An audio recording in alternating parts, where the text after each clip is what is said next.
Bonjour Yves. Bonjour Jo. Cachez ce sein, le code ICE. Le code ICE est le nom officieux communément donné par le Code de production du cinéma américain, le Motion Picture Production Code, établi en mars 1930 par le sénateur William ICE. Le code ICE a pour but de réguler le contenu de la production des films en donnant des recommandations sur ce qu'il est convenable ou pas de montrer à l'écran. C'est ainsi qu'en 1933, le respect du code devint une condition sine qua non à la distribution des films. Sans grande surprise, le contenu du code ICE est fortement orienté. Pas de sexe, pas de blasphème, pas de perversion sexuelle, pas de couple de races différentes et surtout pas d'anti-héros. Quiconque défie la loi ou la morale doit être sévèrement puni, même dans les œuvres de fiction. Nous sommes en 1933. Un rideau de pudibonderie tombe sur le cinéma américain. C'est la naissance du film parlant.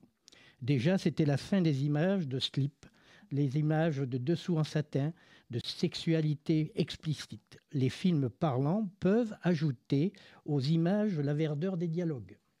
Les baisers sont chronométrés. Les décolletés sont mesurés au millimètre et les costumes, seuls les costumes décents sont tolérés. Parmi les nombreuses victimes de ce code, l'actrice Mae West use sans retenue de la parodie du burlesque.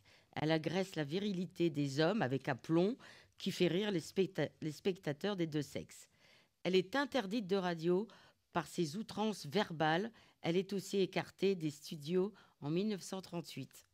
Mais la plus connue des victimes de la censure est la charmante Betty Boop, personnage d'animation inspiré d'une fameuse chanteuse des années 1920. Pourquoi? Ses œillades sont trop assassines et trop sexy.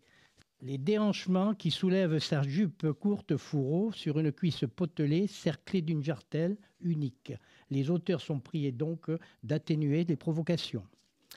Tout en négociant avec les censeurs et producteurs, les réalisateurs développent diverses stratégies de contournement, au point que Billy Wilder finit par voir dans cette censure un moyen de stimuler leur inventivité, ingéniosité du scénario ou du montage. Alfred Hitchcock, dans Les Enchaînés, défie ainsi les censeurs qui refusent tout baiser de plus de 30 secondes en faisant alternativement, durant 2 minutes 30, parler et s'embrasser ces deux acteurs et peut se targuer ensuite d'avoir filmé le film le plus long baiser du cinéma.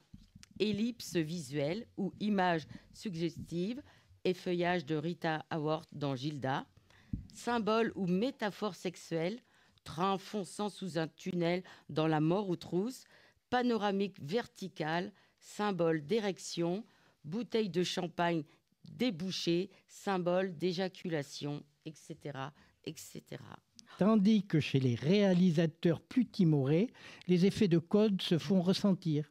Ainsi, Jeanne, la fameuse compagne de Tarzan, porte une robe au lieu d'arborer un bikini en peau de léopard dans Tarzan s'évade. Ah, la pudibonderie américaine. La contre-attaque victorieuse du code ICE ne commence qu'en 1943 avec les affiches du film Le Banni, lesquelles Jane Russell montre sa généreuse poitrine. C'est la naissance des bombes sexuelles américaines.